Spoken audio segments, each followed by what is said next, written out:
on okay.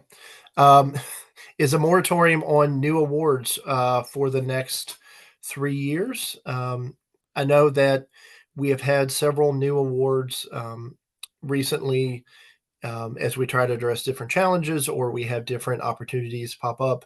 But steering and finance and everyone else felt that in order to kind of get us settled on a good financial footing, that it would be important to set a moratorium on creating new awards for 3 years while we got funding streams and things established for the new ones that we have created. So um, we certainly welcome anyone that has feedback on awards and ways to kind of expand those. But we really want to put our focus onto the ones that we currently have for the next several years. I also wanted to announce that we are going to begin work on our strategic planning process.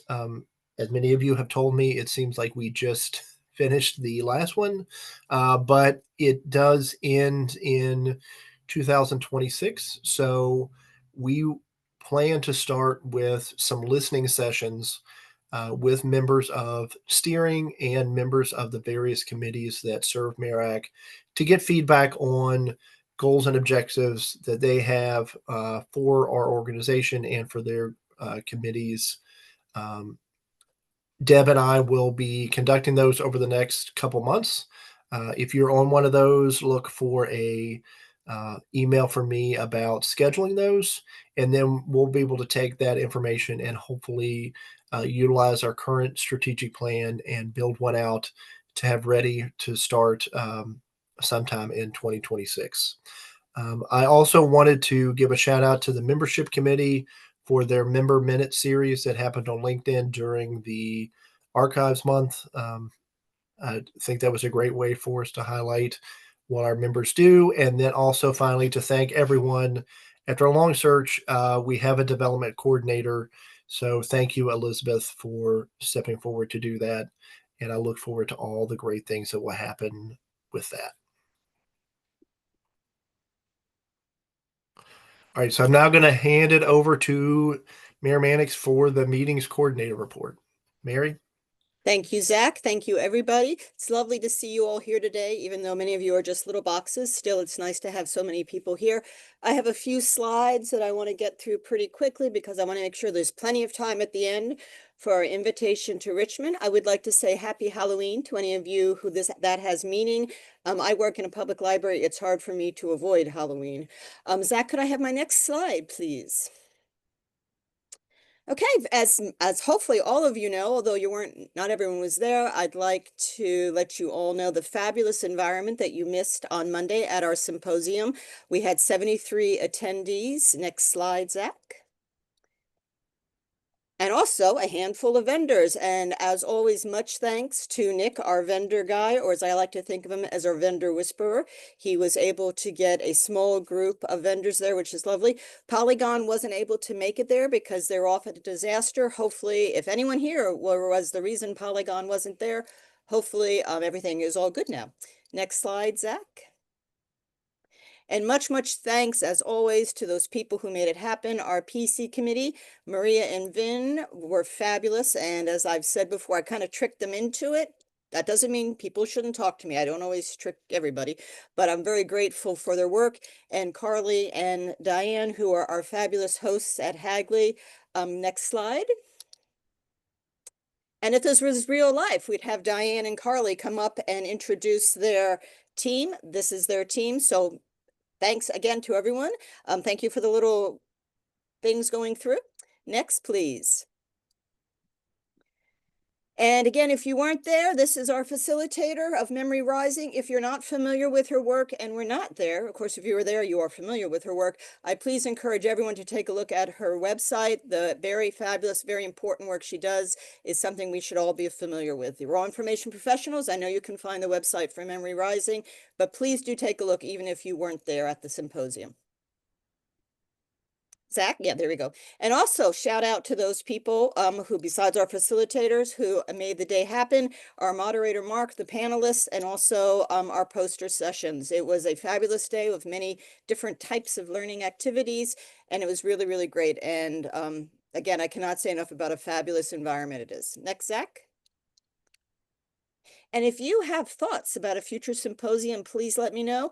We got the idea of a symposium on sustainability from some evaluations from a conference. Please do let us know. Some thoughts that have come up so far is the next symposium about oral history or accessibility. So please let me know if you have thoughts or would like to work on it, even if you don't have thoughts. Next, Zach. And if you're interested in serving on our next virtual conference, please contact Scott Kiefer. Scott has a new job, the virtual meetings coordinator, and he is trying to find people to work on the next conference. So if you're interested, please email Scott or email me. Best to go directly to Scott, but I'm happy to get the emails as well. Zach? And then we hope our next in-person reading will be in New Jersey. I'm looking into that right now. We've put out different calls for proposals. They haven't necessarily been rushing in, but we do have hopes that we'll make it there. Next, Zach. And don't forget Richmond. I know you won't be able to forget Richmond because of the invitation that's coming up at the end. But just one more reminder, because you cannot be reminded too much about our next in-person conference in Richmond. The hotel meeting, not meeting room, the sleeping room link should go live on Monday. And that's all I've got. Thank you so much, Zach. All right. Thank you, Mary. And again, a huge thank you to everyone who was involved with the symposium earlier this week. And I was there, and it's a wonderful location and a wonderful program. So I know how much work goes into that, and I'm definitely appreciative of what everyone put into that. And if we were all together, we would certainly clap for all our great folks that were there for that. So thank you. I will now hand it over to Amy for our treasurer's report. Amy. Hi, thank you, Zach. I have just placed something in the chat if you want to follow along in a minute. So hi, everyone. Really glad you're here. Thank you for joining us. As treasurer, I'm here to share an update with you on the organization's finances. I'm going to talk about two different financial reports briefly, both of which are linked in the business meeting agenda, but they're also both going to be in the chat. I put the first one in right now, and I'll get to the second one in a moment. So first, the year-end report for the fiscal year 2025, which ended on June 30th. If you're looking at the actual two-page report, I want you to orient yourself because the differences between the two pages are only in the expenses. Page one covers what we spent money on, while page two covers who did the spending, meaning which committee. The income on both pages is the same. So the highlights for FY25 are that overall, MARAC had a net gain of $36,726, and that is indeed sizable for us. That is overall for the year. That was our net gain. The Harrisburg Spring Conference had a lot to do with that bottom line. So under income in the report, if you look at the conference registration, the vendor line, and the sponsor lines, you will see the high totals there, and those reflect the impact of having 374 attendees lead us to a Harrisburg surplus of $25,097. We also benefited during the year from strong interest from our CDs and investments. So, and our expenses were in keeping with having, a very large conference as well. But knowing that we were looking at a large operating surplus, in June, the steering committee approved the transfer of $18,590 to 3 awards funds. This is a common practice when we have a big surplus. It's just that it's been a long time since we've had a big surplus, so we haven't done this in, several years. If you want to see where these transfers are reflected in the financial report, you can see them included at the bottom right of either page in the totals under, under new gifts to the following restricted funds: The transfer was for 3 Ronald Beckert Awards for new professionals, and that's within the Archival Education Fund, 3 Disaster Relief Awards, and 3 Dana Bell Scholarships, which fall within the Graduate Student Scholarship Fund. But in addition, the way we got to that weird $18,000 number is that we also put $5,000, transferred that into the general graduate student scholarship. So that's my summary of FY25. I'm going to pause a minute in case anyone has questions specifically about last year.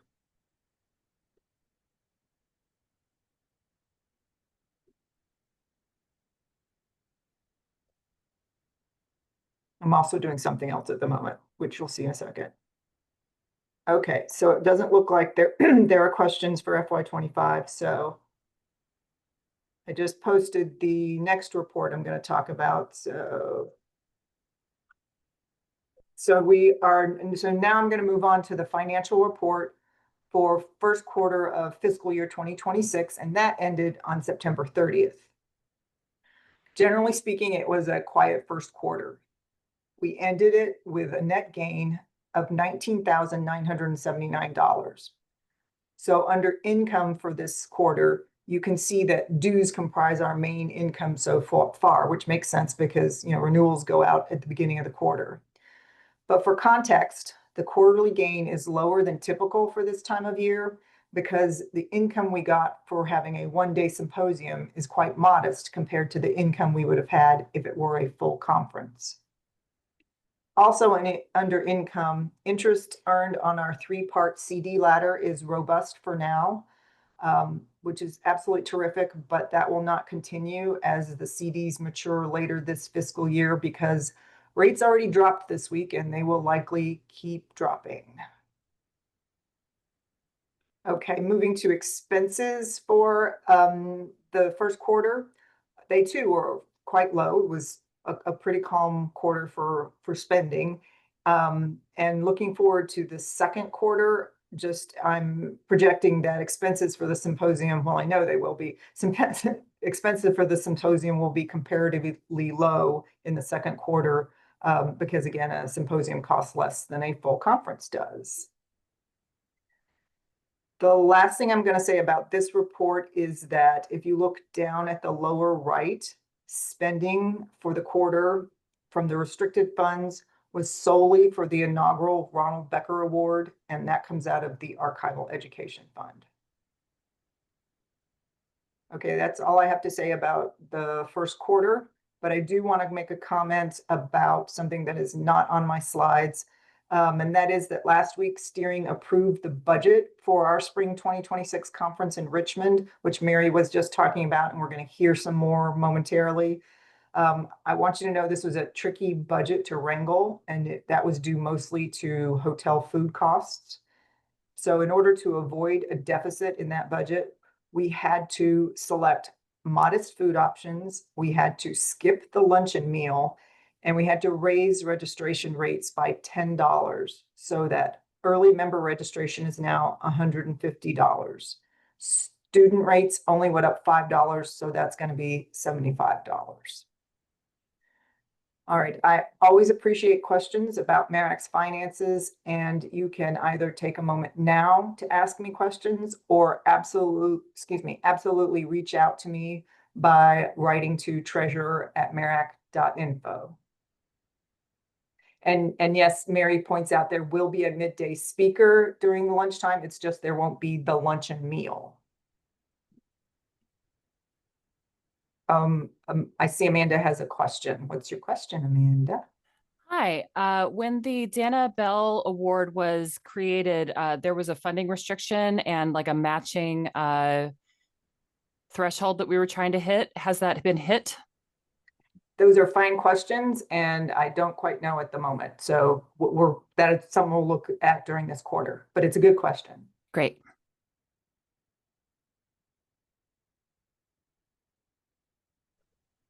All right. Any other questions for Amy related to the treasurer's report? All right. Thank you, Amy, and to the members of finance. I know that this is a huge undertaking every year to make sure that we balance our books and have an appropriate budget and are spending our money in accordance with all of the great regulations that we have to follow. And they put a lot of work into that, work that I would definitely not want to do. So I'm so appreciative of everything that they do for MARAC. So thank you, Amy. All right, I'm going to now hand it over to Kira Dietz for our awards announcements and presentations. So she's still here. Thanks. Hi, everybody. Also, happy Halloween for me. As you can tell, I might be a fan here in my spooky woods in my costume. I will just say to Amanda's question, I do not have an answer to that either at the moment, but as Amy said, we will check on it. I didn't think to get numbers about that. And as Allie has pointed out in chat, there will be a silent auction at the meeting in Richmond to support the Bell Award. We are in the process of figuring out the logistics of that, so that we are working on having that one go live. But I am here today as the chair of MARAC Awards Committee. On behalf of all of our awards committees, I want to thank everyone for all of the wonderful nominations for the current round of awards for fall. So I get to share 3 different awards with you. The Arlene Custer Memorial Award recognizes the best books and articles written or compiled by individuals or institutions in the MARAC region. This year's Arlene Custer Award for a book goes to Ian Andrew Isherwood for The Battalion, Citizen Soldiers at War on the Western Front. And the article for a chapter or the award for an article or chapter, because we do one of each, goes to Kristen Nitre and Dana Ryerkirk for Archivists and Emotional Labor, Preserving Personas and Personal Identities in Archives, which was published in Archives and Emotions, an International Dialogue, Past, Present, and Future. Zach, if you could go to the next slide. In addition, this fall, we have the C. Herbert Finch Award, which honors online publications, including digital exhibitions, LibGuides, websites, and web pages devoted to the promotion and use of archival materials. So these are things created by individuals or institutions in the MARAC regions. This is different from the Finding Aid Award, which we will have in the spring. So this year, the award goes to Kate Mitchell for The End of an Era, the impact of the 1975 New York City financial crisis at CUNY. Can we go to the next slide, please? We also have an honorable mention this year that the Finding Aid Committee wanted me to share. So we would like to give honorable mention to Nicole Toppich and Nick Brenner for Psychiatry, Insanity, and Religion in the Trial of Charles Guiteau. Next slide.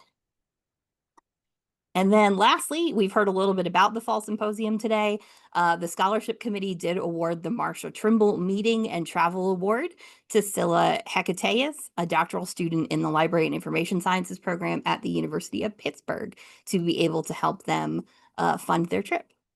I just want to remind everyone that nominations for the Distinguished Service Award are open through the end of this year, and in early 2026, you will see calls for the Frederick Miller Finding Aids Award, the Ronald Becker Award for Professional Development, and the Spring Travel Awards. So please continue your nominating. We love to see you support your colleagues. And with that, I will turn it over to the Diversity Inclusion Committee. I think Tara is next. Hi, everyone. Did not get the wear a costume memo, but I have a black cat, so I'm still Halloween themed today. I'm here to announce the recipients of our Diversity and Inclusion Session scholarships for the Fall Symposium. These are actually, oh my gosh, posters instead of sessions, because we didn't have the traditional sessions at our symposium this fall. So I would like to congratulate the Racy's Cultural Center for their Preserving Cultural Roots Through Arts, History, and Ecology. Erin Mustard and Nicole Wines were the presenters for that. And then we also gave a second award because symposiums allow us to give a little bit more awards for a little less money. So congratulations to Memories of Water, the Queen's Memory Project, Meryl Agish, and again, Queen's Memory Project, Queen's Public Library. Congrats to both. They were beautiful posters, and I hope everybody enjoyed them at the symposium. That's it for me. All right. Thanks to both of them, and congratulations to all of our award winners. I know that the posters at the symposium were great, and definitely thankful that MARAC is able to present all of these awards. So thank you for everyone who reviewed those. I will now move on to a call for any new business from the floor. If anyone has anything, would love to hear any feedback or thoughts or anything for MARAC.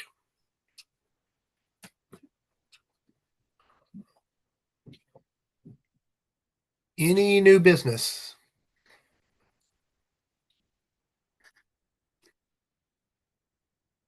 All right, it does not seem like we have any new business. So we will then move on to what everyone has been waiting for, which is the invitation to the spring 2025 Richmond meeting. So I think Marianne Mason will be presenting our invitation. Yeah, I didn't realize this was gonna get hyped up so much. So I hope this lives up to expectations. I guess bring on the gaudy slides, Zach. All right. Um, if you haven't heard now, the spring conference for 2026 will be in Richmond, Virginia. And while we may be at the southern end of the region, we're the best. Just kidding. Everyone is equally important to MARAC, but it will be a very fun conference, and we're excited to welcome everybody to our lovely city. It is both historic and weird and fun and delightful and culturally important. Next slide. Our theme in its official capacity now is flowing together community and resilience in archives. We thought that this was a nice way to kind of play on the River City aspect of Richmond as the James runs right through the city, but also to kind of tie together some like very important components of our profession right now and kind of the reality of the space that we are dealing with in the climate we are dealing with, but also how it does create this element of community that is very necessary and important to the work that we do. Next slide. The hotel will be the beautiful Omni Richmond Hotel, which is located pretty close to the river, so you'll have access to some of the lovely views and sights of Richmond. The room rate is $185, and as Mary indicated, the booking stuff will be soon to come, so please book early and often, as many rooms as you want. And as you can also see scattered through, possums are the unofficial mascot of Richmond. So they will, they're just going to show up here and there. They're just our little friend to welcome you and make you feel at home in our space. So for the Omni, we have our fancy possum. And there are pools, and the Omni is actually attached to the James River Center. So it's kind of this like conglomerate of a thing. So there's actually like a lot of places to kind of eat, not necessarily in the hotel itself, although there is a nice restaurant in there as well. But there's like a Starbucks and 2 other places that you can eat without having to walk even outside. So it'll be a nice setup with walking distance to a lot of good restaurants, some bookshops, and some other cool stuff that's in the downtown area. In addition to, next slide, please, Zach. Our reception, which will be at the Library of Virginia. Will there be a bouncy house? I don't know. You'll have to register and come and find out if there'll be one. But in all seriousness, we are planning for this to be a very fun reception. We've taken some feedback from the past receptions, and we're trying to make the reception this time a little bit more activity-based. So if you're not incredibly comfortable in going up and just talking, we're going to have a lot of kind of elements and things to participate in and do to create a more kind of welcoming and inclusive atmosphere, we're hoping. So there's going to be potentially some VR options, maybe some book arts situations, maybe some Jenga made out of Hollinger boxes. Huh? I think you're hooked, maybe. But I think it will be a fun time, and it'll be a pretty good close walk to the hotel as well. We will have shuttles and everything, but everything will be in pretty close proximity. Next slide. And then just as a little fun thing to leave you with, in addition to the amazing conference that you will be attending, there's just a lot of fun things to do in Richmond. For example, we have a bunch of museums that start with the letter V. Is it because they're Virginia museums? Maybe, but maybe not. So if you needed to check those off of your alphabetical museum list, there are a lot of them. Some of them will be offered as tours for the Thursday offerings. We're going to have a pretty good selection of places for people to hit for that. You can also, this is like a very big novelty. I'm sure no other city has this, but you can walk adjacent to water in a lot of components and areas in this city. So you can walk on a bridge, you can walk on a trail, you can walk in a cemetery next to the water. A lot of adjacent water activities. And as already stated, there are quite a few books and coffee shops and lots of places to get your various fixes, whether that is retail specific or caffeine specific. And then lastly, we have a bunch of just like very fun specific Richmond things that you can check out. It has been officially moved to a museum, but we have the Richmond Gun Hole. You don't know what that is? You'll have to come check it out for yourself. And then if you have been tuned in to the news in the past couple weeks, you will know that we have a very important cat to us named Francine, who lives in our local Lowe's, who was just returned.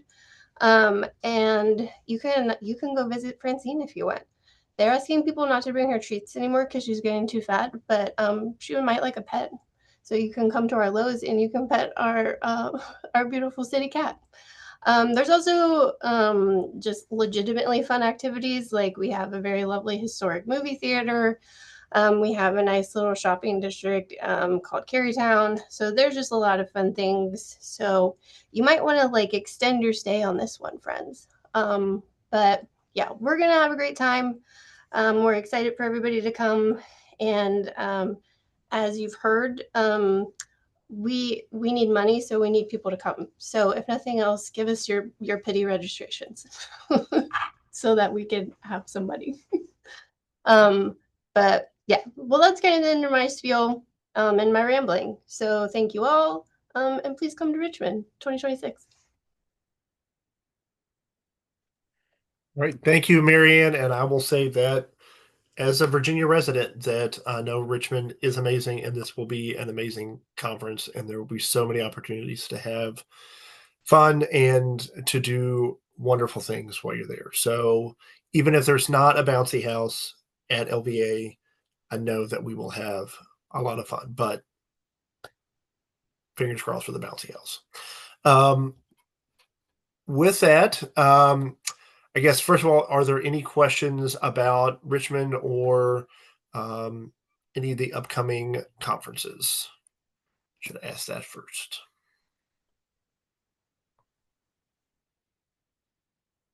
All right. So with that, does anyone have any announcements or anything that we needed to share before we adjourn?